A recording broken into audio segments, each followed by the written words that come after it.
दिल्ली छात्र संघ विश्वविद्यालय के चुनाव में जीत का बिगुल बजाया।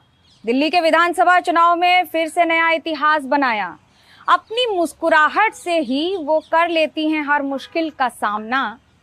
क्या रेखा गुप्ता को आता है हर मुश्किल के ऊपर जीत करके इतिहास बनाना? चलिए, इस पर बात करने के लिए हमारे साथ आज दिल्ली की मुख्यमंत्री रेखा गुप्ता खुद मौजूद हैं और अपने घर पर हैं। यहाँ पर चाय पर चर्चा हो रही है। रेखा जी, स्वागत है आपका बहुत बहुत। सबसे पहला सवाल, कुछ ही महीने हुए हैं और आज हम आपके इस आंगन में तुलसी जी के सामने बैठे हैं। सबसे पहला सवाल पूछना चाहूंगी कि पिछले कुछ महीनों में जो आपने बड़े बड़े वादे किए थे चुनाव में, उनमें से कितने पूरे हुए हैं? देखो, क्या है कि अगर आप ये कहो कि 7 महीने की सरकार ने सारे वादे पूरे कर दिए तो ये झूठ बोलना हो। मैं झूठ बोलती नहीं हूँ।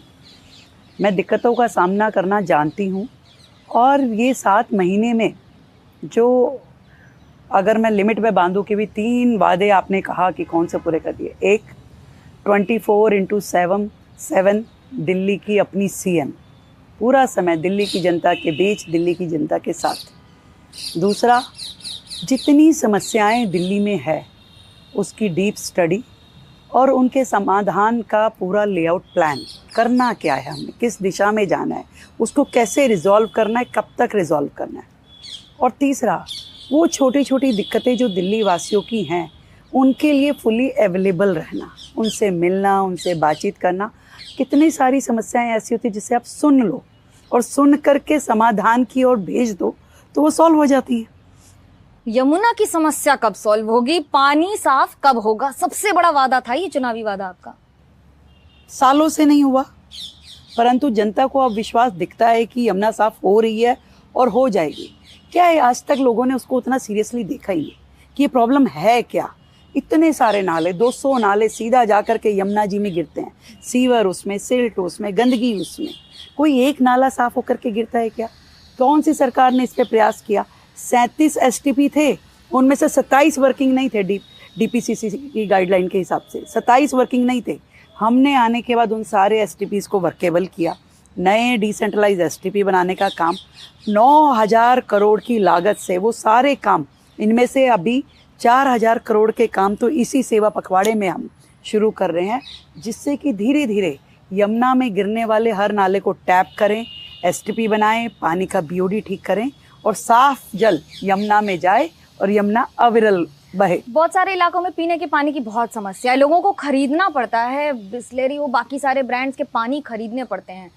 पीने का पानी घर कब साफ पहुंचेगा? आप ये मानिए कि आधी आबादी जो दिल्ली की है, 50% लोगों के पास आज भी नल के माध्यम से जल नहीं है। They are depending upon the tankers.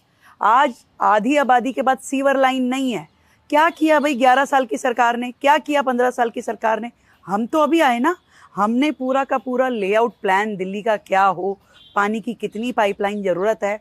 आज ही हमने दिल्ली का मास्टर प्लान जो ड्रेनेज सिस्टम का है उसे अनवेल किया है कि पूरी दिल्ली में जिस तरीके से ड्रेनेज सिस्टम है 1973 के टाइम का बना हुआ और आज तक चल रहा है। आज उस समय 25 mm की जो बारिश थी वो लेने वाली ड्रेन थी और आज कितनी बारिश हो रही है? 15 साल में सबसे ज्यादा बारिश हो रही है। कैसे काम करेगी वो ड्रेन? क्यों नहीं जल भराव होगा? इस बार जल भराव हुआ, उस पर बहुत सवाल उठे कि दिल्ली की सरकार क्या कर रही है। सरकार का क्या जवाब है? किसने उठाए? वो बरसाती मेंढक जो अपनी सरकार के समय में तो घर में बैठते थे चुपचाप, कोई उनको समस्या का समाधान नहीं देखना था। परंतु आज जैसे ही हमारी सरकार आई तो आ गए कि अरे बताइए पानी कहाँ भर रहा है। ये कोई हम दहेज में बरसाती मेढक का कोई नाम भी है क्या? बहुत सारे हैं, बहुत सारे हैं। अभी बच्चे हैं 22 तो जरूर बच्चे हैं जो निकल के नाम बता देते हैं। बरसाती मेढक समझ गई जनता समझ गई कि जो खुद 11 साल के अपने कार्यकाल में इसे समाधान नहीं दे पाए, जिनके कार्यकाल में ड्रेन के पानी से 3-3 बच्चों की मौत हो गई, पॉश कॉलोनी, रजौरी गार्डन जैसे एरिया में, राजेंद्र नगर जैसे एरिया में, और आज वो हमसे सवाल पूछ रहे हैं, जबकि इतनी भारी बारिश आने के बावजूद भी कहीं पे ओवरफ्लो नहीं हुआ। हमने 6 महीने जिस तरीके से ड्रेन्स का डिसिल्टिंग कराया उससे दिल्ली बची रही। ये इनको कहने का हक नहीं है। और अगले साल तक बात करें तब तक हम और बेहतर काम कर लेंगे। इसी साल की बात कर लेते ना, छठ पूजा आ रही है। यमुना में झाग के बीच लोगों को अपनी आस्था को समर्पित करना पड़ता था। इस बार झाग कम होगा कि साफ हो? देखिए, जितना समय आपने उनको दिया उसका आधा भी हमें दे दीजिए, उसके बाद बात कीजिएगा। मैंने खुद बताया आपको कि यमुना की सफाई कोई झाड़ू से लगाने वाला एक दिन में झाड़ू मारी और ठीक हो गया, वो थोड़ी ना है। जितने 200 ड्रेन उसमें गिर रहे हैं भैया, एक एक को टैप करना है, एक एक पे काम करना है, एक एक पे एसटीपी बनाना है। और जो सरकार कर रही है ईमानदारी से करा है, उसमें जितने वर्क ऑर्डर होने चाहिए, जितने टेंडर लगने चाहिए, जिन पे काम शुरू होना चाहिए, वो शुरू तो हुआ। इनके टाइम पे ना सोचा गया, ना प्लान हुआ, ना काम हुआ, और केवल बातें। हम काम तो कर रहे हैं, हमारी नीति और नीयत दोनों साफ है। अच्छा, वो आपकी नीयत पर सवाल उठाते हैं। कहते हैं आप पर जो हमला हुआ था वो सबने देखा था और हमें भी उसकी चिंता हुई थी। उस समय हुआ क्या था? देखिए, मैं ये मानती हूँ, क्योंकि हम जनता के बीच में से आए हैं, आदत है हमें लोगों के बीच में रहने की, उनसे बात करने की। मैंने कभी सिक्योरिटी को उस तरीके से सीरियसली लिया नहीं, जबकि सिक्योरिटी बार बार कहती है कि आप लोगों से डिस्टेंस बनाइए। ये उस दिन भी ऐसा ही हुआ। मैं जन सुनवाई कर रही हूँ, हर जन सुनवाई, मतलब जब से मैं मुख्यमंत्री बन रही हूँ तब से जन सुनवाई कर रही हूँ। हजारों लोग उसमें आते हैं, थोड़ी ना उनकी चेकिंग हो रही है, कौन आ रहा है, क्यों आ रहा है। लोग तो ऐसे ही मिलने भी आ जाते हैं। कहाँ के हो भैया? यूपी के। मिलने आए थे मैडम, आपको दर्शन करने थे। अच्छा भाई, दर्शन कर लो। तो ऐसे लोग, और मैं उस दिन टेबल के सामने खड़ी हुई थी, जो मेरी आदत है। मैं कभी टेबल के पीछे बैठ करके पब्लिक डीलिंग नहीं करती थी। मुझे बुरा लगता था, कोई बुजुर्ग है, खड़ा है, आप उसके सामने बैठ करके उसे अटेंड करो, मुझे अच्छा नहीं लगता था। तो मैं हमेशा खड़ी होकर के, बिल्कुल सामने से व्यक्ति मुझे अप्रोच करता था, अपना कागज़ देखता था, मैं अटेंड करती थी। पर उस दिन जो हादसा हुआ, उससे हमें समझ में आ गई कि भाई, सिक्योरिटी की बात को भी सुनना ज़रूरी है, और आप थोड़ा सा डिस्टेंस मेंटेन करके रखिए। तो ये लोग बीच बीच में आपको सरफिरे लोग, और जिनका कोई सर पैर नहीं, ऐसे लोग मिल जाते हैं। परंतु इसका कारण ये मैं नहीं कह सकती कि मैं जनता से दूर हो जाऊं। मुझे जनता के बीच में रहना है, जनता के बीच में काम करना है, और जनता की सीएम बन के ही चलना है। उस व्यक्ति ने सीधा आपका सर पकड़ा था, काफी देर तक पकड़ा रहा था। इस चीज़ आप को, पर उसका क्या असर हुआ? आप कभी सोचने पर रहता है? देखिए, बुरा लगता है जब आप 24/7 लोगों के बीच में उनके लिए काम कर रहे हो, उनकी जन सेवा के लिए। तो ऐसा एक व्यक्ति जो कि आपके स्टेट का भी नहीं है, जिसका क्रिमिनल बैकग्राउंड है, और वो आकर के आपसे बदतमीजी करे, बुरा लगता है। परंतु उस एक व्यक्ति के कारण मैं अपनी 2.5 करोड़ दिल्ली की जनता को उपेक्षित नहीं कर सकती, ये मुझे पता है। और मैं उसी अपने फार्मूला पे चल रही हूँ। दुनिया बदले ना बदले, मैं भी नहीं बदलने वाली। दिल्ली छात्र संघ का यूनिवर्सिटी का रिजल्ट आ गया है। वो एक डायलॉग था, खुश तो बहुत हो गए तुम। आपका क्या पहला रिएक्शन था रिजल्ट देखकर? नहीं, इट्स वेरी नाइस, अच्छा है। एबीवीपी मेरी पेरेंट ऑर्गेनाइजेशन है, और जहाँ से मैं शुरू हुई, और सच में अच्छी संस्था है, जहाँ से युवा जुड़े हैं, आगे बढ़ें, काम करें देश के लिए, समाज के लिए। और 3 पदाधिकारी जीते हैं, मैं तो उनको बधाई देती हूँ, और चाहूँगी कि बच्चों के लिए, यूनिवर्सिटी के लिए, स्टूडेंट के लिए अच्छा काम करें, और जहाँ अपनी इस मुख्यमंत्री दीदी की ज़रूरत है, वो उनके साथ खड़ी है। कांग्रेस के साथ एक और है पार्टी, आप उनका नाम ले रही हैं आप बार बार। तो आप, यानी आम आदमी पार्टी, बार बार कहती है कि पंजाब की अनदेखी कर दी जाती है, और दिल्ली में तो हारने के लिए ठिकरा कई कारणों पे फोड़ा गया है। लेकिन पंजाब की सरकार में उनके मुख्यमंत्री भगवंत मान ने भी हमारे एक्सक्लूसिव इंटरव्यू में कहा कि केंद्र सरकार हो या भारतीय जनता पार्टी, आंकड़े गलत पेश करती है। देखिए, भगवंत मान जी अपने राज्य को संभाले ना। आपका राज्य बाढ़ में डूबा तो आप जाकर के हॉस्पिटल में एडमिट हो गए। केजरीवाल साहब दिल्ली में लौट आए, और आकर के यहाँ के फ्लड प्लेन में घूम रहे हैं। पंजाब में इतना बड़ा बाढ़ आया, और लोग वहाँ के त्रस्त हुए, बजाय उनके साथ खड़े होने के।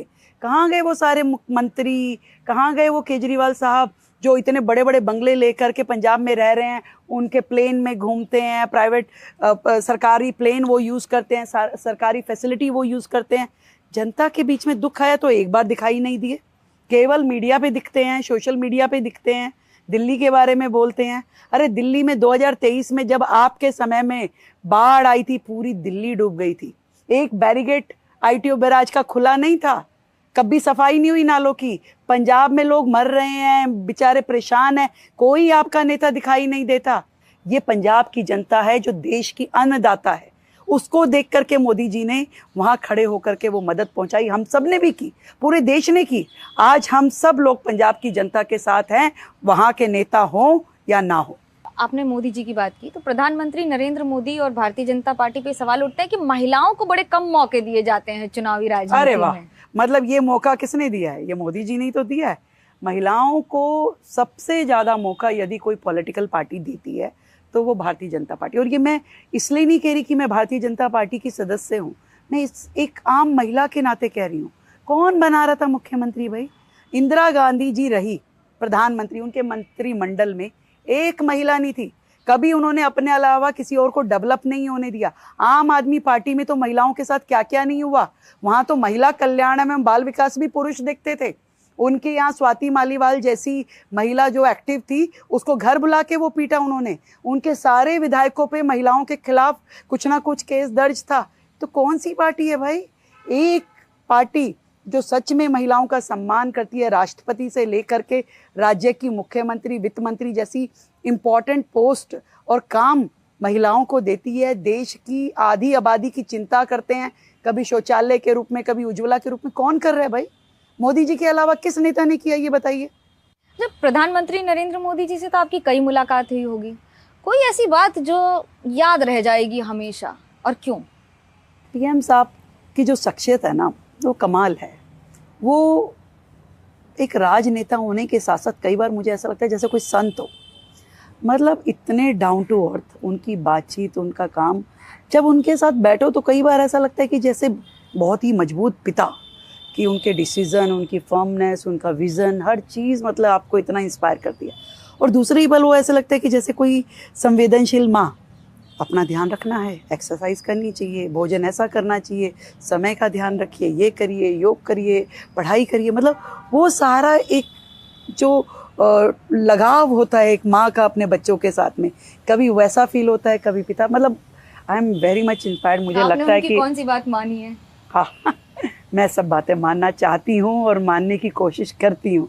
और कम से कम उस शख्सियत को देख के ये एहसास ज़रूर होता है कि हमें ये मौका जो मिला है अपने देश के प्रति काम करने का और अपनी जिम्मेवारी निभाने का, इसको मैं ज़रूर मन से निभाऊँ।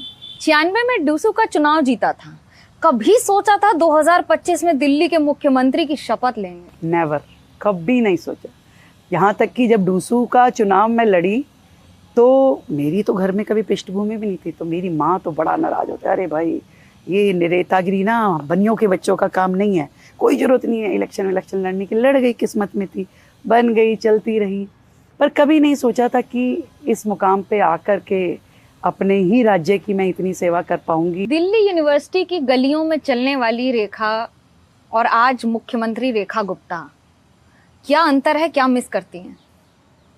बहुत सारी चीज़ें मिस करती हूँ।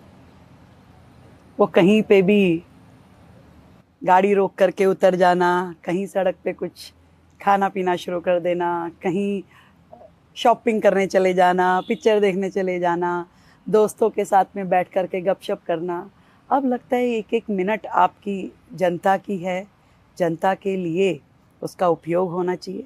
इसलिए इसका हर क्षण और मेरे शरीर का हर कण अपने राज्य की सेवा के लिए उपयोग हो, बस ऐसा मन करता है। मैं आपके घर गई थी जब रिजल्ट आ रहा था उस समय, और जब अनाउंसमेंट हुआ था नाम का, आपकी सासू माँ आपसे बहुत प्रफुल्लित रहती हैं।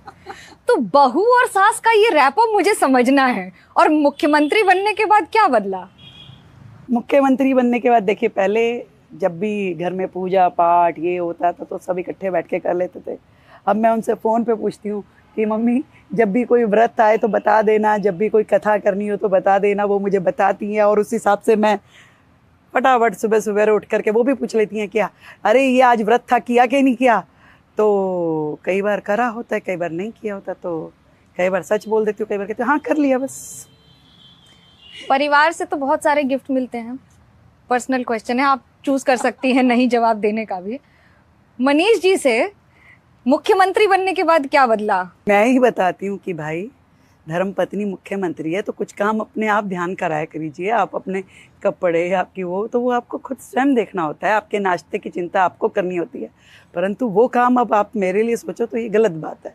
तो आपको जनता के हित में इतना काम स्वयं कर लेना चाहिए। सपोर्ट आपके साथ होना बहुत ज़रूरी है, नहीं तो आप मानसिक रूप में उतना अच्छा काम नहीं कर सकती अगर आपके दिमाग पे बहुत प्रेशर हो तो। 2 महत्वपूर्ण सवाल। पहला, प्रदूषण, क्योंकि जैसे ही सर्दी आएगी वैसे ही प्रदूषण का स्तर बढ़ जाएगा। बहुत बड़ी चुनौती है दिल्ली में उन लोगों के लिए जो रहते हैं और इस सांस में जीते हैं। क्या काम किया है आपकी सरकार ने उसको बदलने के लिए? देखो, लगातार पहले दिन से ही हम प्रदूषण दिल्ली में केटर हो, इसके लिए बहुत सारे आयामों पे काम कर रहे हैं।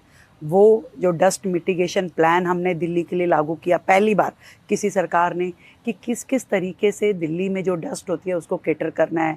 1000 वाटर स्प्रिंकलर्स हमने डिप्लॉय करने की बात कही है, जिसे हम अभी ले रहे हैं। हम 70 मैकेनिकल मशीनें, जो कि मशीनों के द्वारा मतलब सफाई सड़कों की होगी, वो कर रहे हैं। जितनी हाई राइज बिल्डिंग दिल्ली में है उन सब पे स्मोक टावर लगाने का काम हमने किया है। बिल्डिंग्स के लिए, उनके लिए हमने डूज एंड डोंट्स निकाले हैं, क्या क्या उनको करना है। पूरी की पूरी पब्लिक ट्रांसपोर्ट जो हमारी है उसको ईवी पे लेकर के आ रहे हैं हम। लगातार हम अपने बसों को इलेक्ट्रिक व्हीकल में कन्वर्ट कर रहे हैं। चार्जिंग स्टेशन, पब्लिक ट्रांसपोर्ट को ईवी पे लेके जाना, हर चीज़ हमारी कोशिश है। 70 लाख प्लांटेशन हमारा प्लान है, जिसमें लगातार हम कर रहे हैं। दिल्ली का 25% एरिया उसको हमने जंगल मतलब वन के रूप में डेवलप करने का काम। तो ये लगातार चीज़ें हैं जिनको हम दिल्ली की जनता के लिए तैयारी कर रहे हैं, और हमारा विश्वास है कि पिछले सालों की बजाय इस बार फर्क दिखाई देगा। दिल्ली सरकार ट्रैफिक सुधारने के लिए क्या कर रही है? जितना कंस्ट्रक्शन हो रहा है, जितना ट्रांसपोर्ट बेहतर हो रहा है, उससे अब ज्यादा सभी हम कर लें अभी, मतलब कि अब आप मुख्यमंत्री हैं तो हम पूछेंगे, कहेंगे, फिर जनता कहेगी कि आपने नहीं पूछा। 27 साल का बैकलॉग, मतलब आप ये चाह रहे हैं कि 7 महीने में तुरंत करके दे दीजिए। अरे भाई, समय के साथ धीरे धीरे, आज देखिए UER 2 बना, क्या इस बार भी ऑड इवन होगा? क्या यूज था उसका, मुझे आज तक ये नहीं समझ में आया। केवल और केवल अपने पॉलिटिकल वर्कर्स को उसके माध्यम से पैसा देने के अलावा कोई उस योजना का लाभ था? क्या पॉल्यूशन कम हुआ भाई? जो पॉल्यूशन कम करने के तरीकों पे काम होना चाहिए, उन पे तो सरकार ने एक भी काम नहीं किया, पिछली सरकारों ने। मैं दिल्ली की जनता को ये विश्वास दिलाना चाहती हूँ कि हर एक समस्या पे हम लोग काम कर रहे हैं, और धीरे धीरे उनके रिजल्ट लोगों के सामने आना शुरू होंगे। ये बड़ी दिलचस्प बात है। कूड़े का पहाड़ का सवाल हर व्यक्ति पूछता है। कूड़ा कम हो रहा है कि पहाड़ और ऊंचा होता चला जा रहा है? आप देखिए, दिल्ली में रोजाना 11-12 हज़ार मीट्रिक टन कूड़ा जनरेट होता है। डिस्पोज कितना होता है? 7,000 metric ton. Waste to energy plant ही दिल्ली में इतने हैं कि जो कूड़ा आपका 7,000 मीट्रिक टन उठा पा रहे हैं। तो पिछली सरकारों ने वेस्ट टू एनर्जी प्लांट ही नहीं बढ़ाए।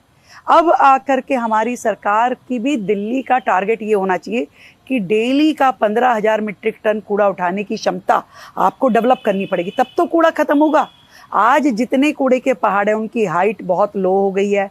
बहुत एरिया हमने कवर अप किया, वहाँ प्लांटेशन भी किया, परंतु जब तक ये पूरा कूड़ा जीरो वेस्ट पे नहीं हम कर लेंगे, तब तक ये कूड़े के पहाड़ इतनी आसानी से खत्म नहीं होंगे। तो waste to energy plant idea है प्रदूषण और कूड़ा और ये कब तक कम हो पाएगा? आप इसको समय अवधि में नहीं बांध सकते जब तक कि आपकी बाकी चीजें चैनलाइज ना हो जाए।